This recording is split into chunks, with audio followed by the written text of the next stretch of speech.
ನನ್ನೆಲ್ಲ ಪ್ರೀತಿಯ ವೀಕ್ಷಕರಿಗೆ ನಮಸ್ಕಾರ. ನನ್ನ ಗುರು ಪರಂಪರೆ ಯೂಟ್ಯೂಬ್ ಚಾನಲ್ಗೆ ಸ್ವಾಗತ.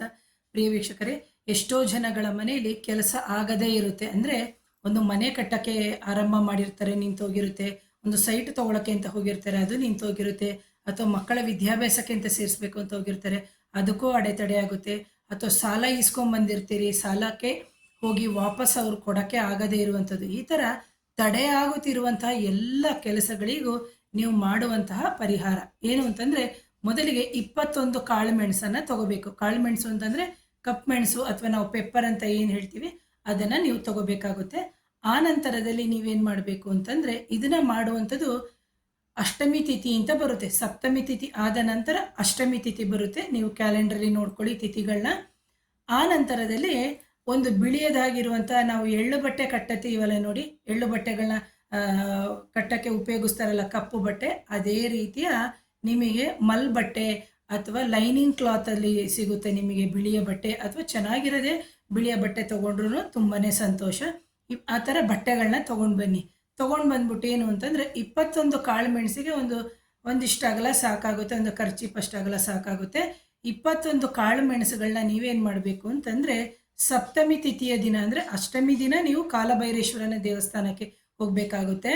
ಸಪ್ತಮಿ ತಿಥಿಯ ದಿನ ನೀವು ಬಿಳಿಯ ಖರ್ಚಿಪಿನ ಅಥವಾ ಬಿಳಿಯ ವಸ್ತ್ರದೊಳಗೆ 21 ಕಾಳು ಮೆಣಸುಗಳನ್ನು, ನಿಮ್ಮ ಯಾವ ಕೋರಿಕೆಗಳೇ ಇರಲಿ, ಅಂದರೆ ಯಾವುದೇ ಕೆಲಸಗಳು ತಡೆ ಆಗ್ತಾ ಇದ್ರೆ, ಒಂದು ಮಗ ಫಾರಿನ್ಗೆ ಹೋಗಬೇಕು ಅದಕ್ಕೆ ತಡೆ ಆಗ್ತಾ ಇದೆ, ಮಗನ ವಿದ್ಯಾಭ್ಯಾಸಕ್ಕೆ ಹಣ ಬರಬೇಕು, ಯಾವುದೇ ತಡೆ ಆಗುತ್ತಿರುವಂಥ ಎಲ್ಲ ಕೆಲಸಗಳಿಗೂ ಈ ಪರಿಹಾರವನ್ನು ಮಾಡ್ಕೋಬೋದು.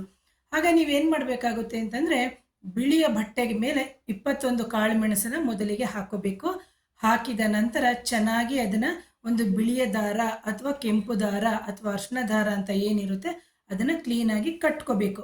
ಮನಸಾರೆ ಕಟ್ಟಿಬಿಟ್ಟು ನೀವೇನು ಮಾಡಬೇಕು ಅಂದರೆ, ಇದನ್ನು ರಾತ್ರಿನೇ ಮಾಡಿ, ಸಪ್ತಮಿ ತಿಥಿಯ ರಾತ್ರಿ ದಿನ ಮಾಡಿ.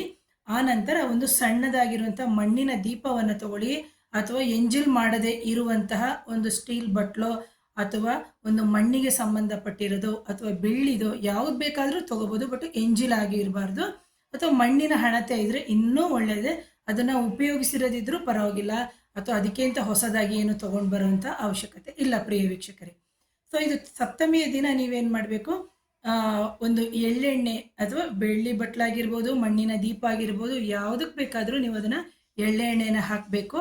ಹಾಕಿಬಿಟ್ಟು ನೀವು ಏನು ಗಂಟನ್ನು ಕಟ್ಟಿರ್ತೀರಿ, ಬಿಳಿ ಮೂಟೆಯಲ್ಲಿ ಗಂಟು ಅಂದರೆ ನಾವು ಎಳ್ಳು ಬತ್ತಿಯನ್ನು ಯಾವ ರೀತಿ ಹಚ್ಚುತ್ತೀವೋ ಅದೇ ರೀತಿ ಅದನ್ನು ನೀವು ಆ ಗಂಟನ್ನು ಕಟ್ಟಿಬಿಟ್ಟು ನೀವು ಅದರೊಳಗಡೆ ಇಡಬೇಕು.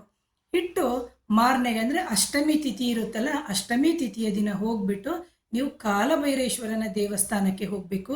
ಹೋಗ್ಬಿಟ್ಟು ಅಲ್ಲಿ ಮಣ್ಣಿನ ಹಣತೆ ಅಥವಾ ನಿಮ್ಮ ಹತ್ರ ಮಣ್ಣಿನ ಹಣತೆ ಇದ್ದರೆ ಮಣ್ಣಿನ ಹಣತೆ ತೊಗೊಂಡೋಗಿ, ಇಲ್ಲದಿದ್ದರೆ ದೀಪ ಉರಿಯುವ ಜಾಗ ಅಂತ ಕೆಲವು ದೇವಸ್ಥಾನಗಳಲ್ಲಿ ಹಾಕಿರ್ತಾರೆ.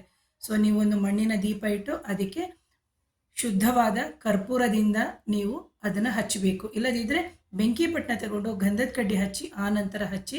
ಡೈರೆಕ್ಟಾಗಿ ಬೆಂಕಿಪಟ್ಟಣದಲ್ಲಿ ಹಚ್ಚಕ್ಕೆ ಹೋಗಬೇಡಿ. ನಿಮ್ಮ ಮನಸಾರೆ ಬೇಡ್ಕೋಬೇಕು ಕಾಲಭೈರೇಶ್ವರನ ಹತ್ರ. ನಿಂತಿರುವ ಅಂದರೆ ತಡೆಯಾಗಿರುವಂಥ ಎಲ್ಲ ಕೆಲಸಗಳು ಮುಂದಿನ ದಿನಗಳಲ್ಲಿ ಆರಂಭ ಆಗುತ್ತೆ. ಎಷ್ಟು ದಿನ ಮಾಡಬೇಕು?